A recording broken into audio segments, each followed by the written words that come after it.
That same policy, what chairman Dr. Muhammad Bawumia there ordinary konje just because of the fact that he wants a better Ghana than you know. See, nitine kopwe baby.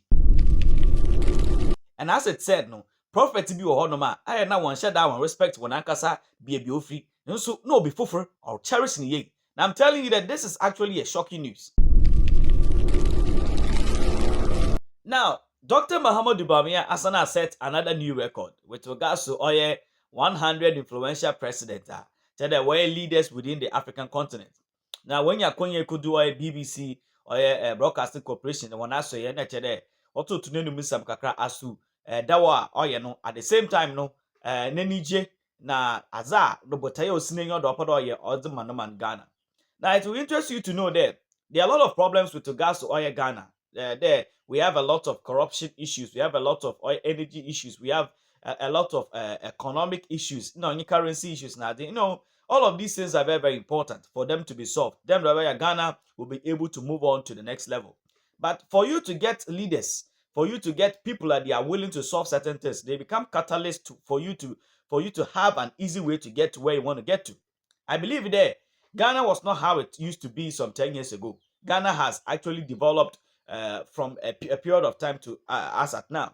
Actually, before Ghana had a number of oil factories, and in the industry, certain people were not so much engaged in certain things within the economy, and even certain industries. People didn't like to sing a lot of music. People didn't like to be into businesses a lot. People didn't want to be, but over a period, when the education came, when people started traveling left, right, center, people now became to have the understanding. So what used to be there within some 100 or 200 years ago in Ghana, now it is different. Now people like music because they've seen it as a good venture. Now people like to be in the industries and the energy sector. People would want to even venture into politics to be able to make sure that so urban there was Shambra, another urban there. Kabima minkebi amambi sepede also chawa to mun ekabi mo bibia to me in North America. So the period we've had a lot of tremendous changes. But one of the most important things are also Dr. Muhammad Bawumia digitization. There better one kasa within. Nanka first esha oba set a time ebo school. Mofra me ya nanse work school SHS mofra me. Since ya no free SHS wo. But ebo ko free SHS ebo ko SS no. Ihu there immediately you get to the school for you to report as oil level 100 and there as SHS1 after 4 chem and SHS1 oil student about there will be a lot of people in the school that particular day.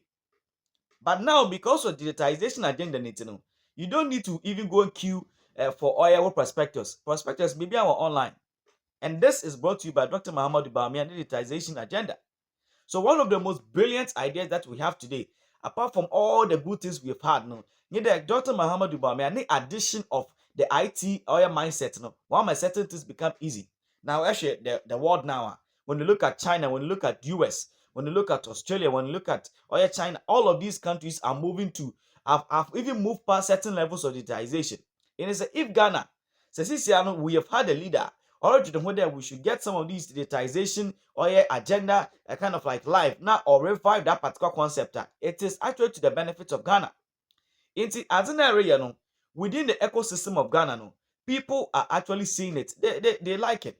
But you'll be so shocked that people outside of Ghana, outside the borders of Ghana, people in the West are actually looking at it so carefully because they feel that over a period, if you look at all the African continent, Ghana is actually doing so well, tremendously well.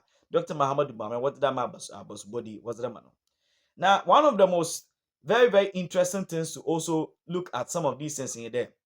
They over all other countries. Then they will come and give something to a vice president.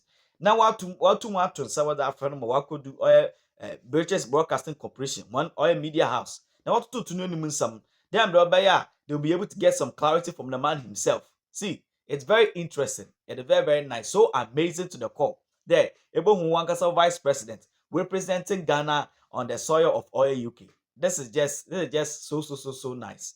And moving forward, some of these agendas are what we kind of like want to always kind of see. Now, we'll be sir, Dr. Muhammad Bawumia as today. The former president John Dramani Mahama also don't know. Na dum so hard been bebre. Now, even though they never solve it has left some one or two things be within the economy. If certain things are not being placed well, it may actually become something permanent over a period of time. Some of the disadvantages of doom so it's there. Oma obini business pokwa ogui. Some of the disadvantages of doom so Oma obia and sabe and nigeti and kodi in edwin pokwa or shewe. Because imagine there, because of doom so our there kokoto refrigerator, our there refrigerator or ye wejuma. Now because of that doom so our there kokoto generator as a kahun.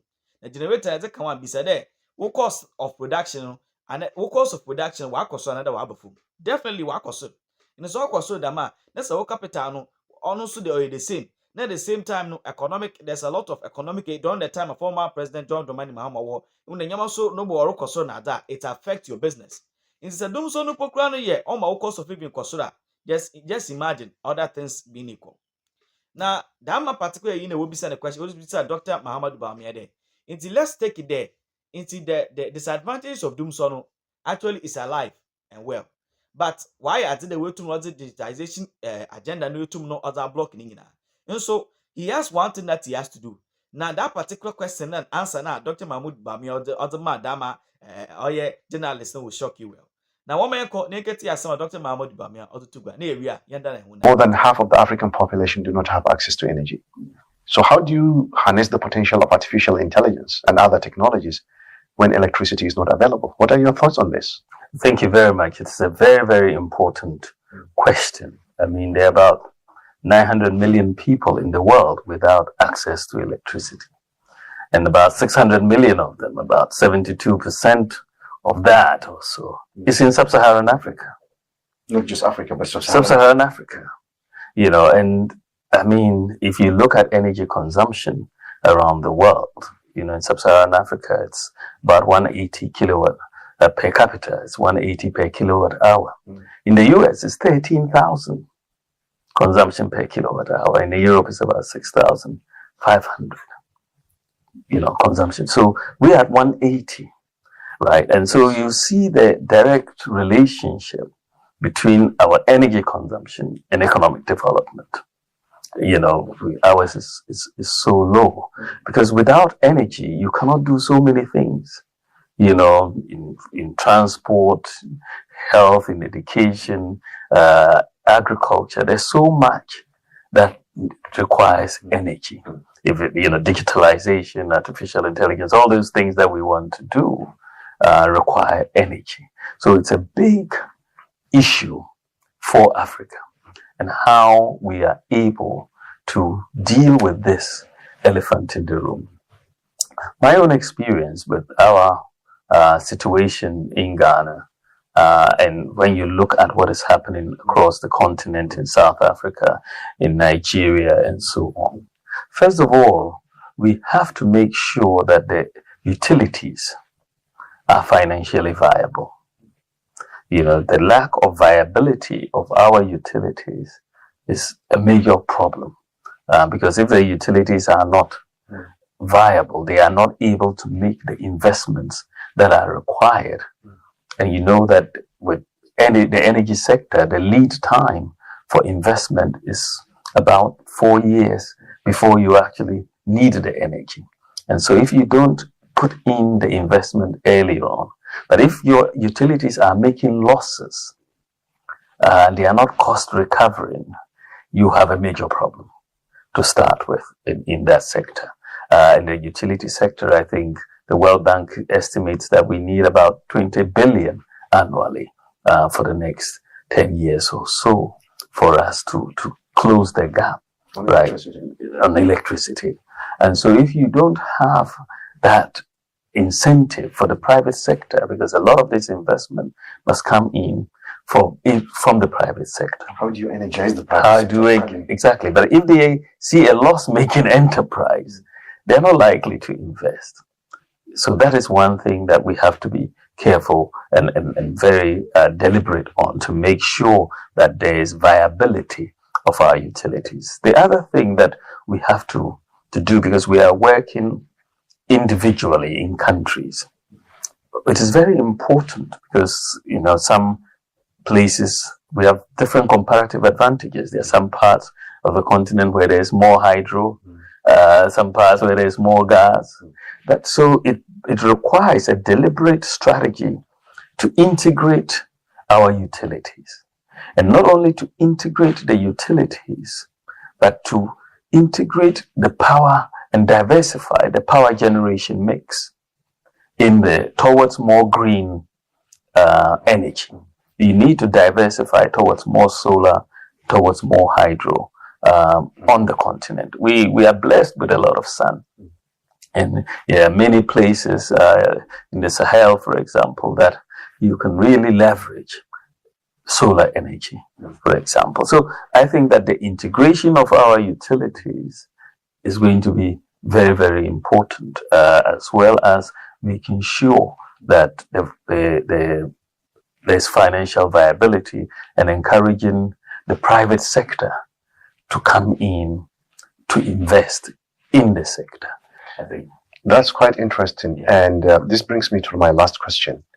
There is a lot of interest from countries, China, United States, Europe, Africa Conference, Africa this, Africa that. Yeah. And you mentioned that we have to work collectively together. Right. But how is Africa sit at the table during these negotiations? What are your thoughts on African countries, especially the regional blocs, negotiating in trying to bring this private, sector into Africa to go as a bloc so that they can have a better deal than going alone, so that Africa's voice is much bigger and stronger? Yeah, I mean, I think that, it goes without saying that, we deserve as a continent a seat at the table. I mean, we are a major contributor to the development of this world, in terms of our resources, in terms of our population, and so on. We definitely do deserve a seat at the table. And of course, we are a major bloc. The African Continental Free Trade Area has been set up with over 1 billion in population and 3 trillion economy that we have put together. And so it gives us some marketing power, some negotiating power at the table, if we recognize it. Right? You may have the power, but you may still work in very much silos, but once we can recognize and negotiate on the basis of our market power, I think that the rest of the world will listen. So it is in recognizing that we have this to do if we are going into energy, because we have to get our own act together before the world will listen to us. Yeah, I mean, if we go in a lot of the current circumstances, we will not be listened to, but we must be taken seriously, right? And to be taken seriously, we have to do the things that make sense for us to do, and then come together as a bloc to negotiate for very, very important concessions for the continent.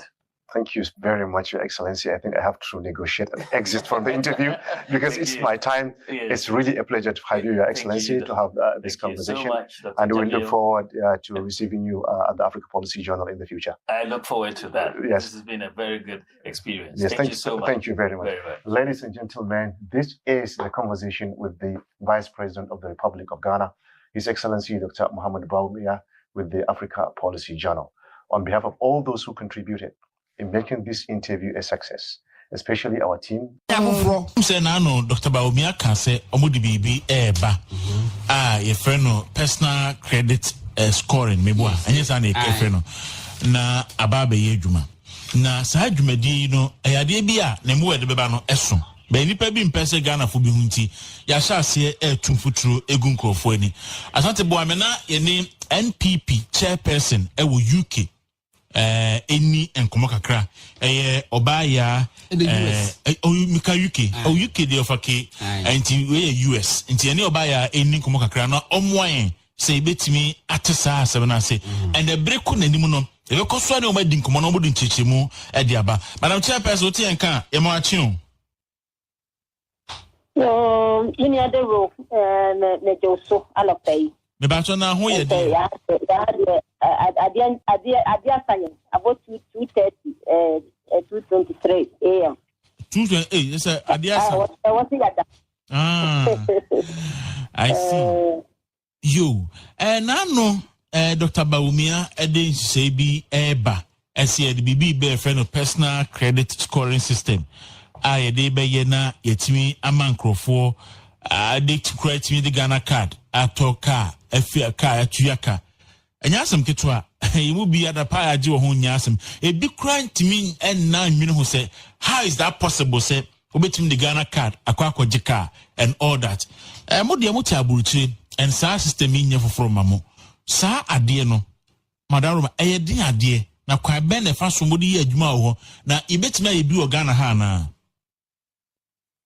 yo minia we de mega lecture one of pay na machia o T4 no ahwefo nyina na pay yo we de ya kan ya kan na mo se ataju ene ya tide ne Ghana for matide credit scoring system ya dia idea and say Ghana de yen fe ni agope nti ama ayen ko fa dimu kesne say any be ya possible but yeah tiago chire na me bompa say to me any other stations no more be devoted time no more struggle chire for na yet na check countries o mu use sa system no na yet na chim na Ghana fo anya tiatie say ya dia o ti na ye so Dr. Bawumia mu ye so na sene na sa adi o timba etimi di ba Ghana na Ghana fo ahotse omwom ana say tika emprebre omsi ni ombotum no etimi edi ahihie di bla wom ama ahodo America ha credit score ye hia because osha enyo yesika ye adwuma ye nya no krom ha eni edi obi edi no krom ha so fa ko dan na edani ye about 500,000 US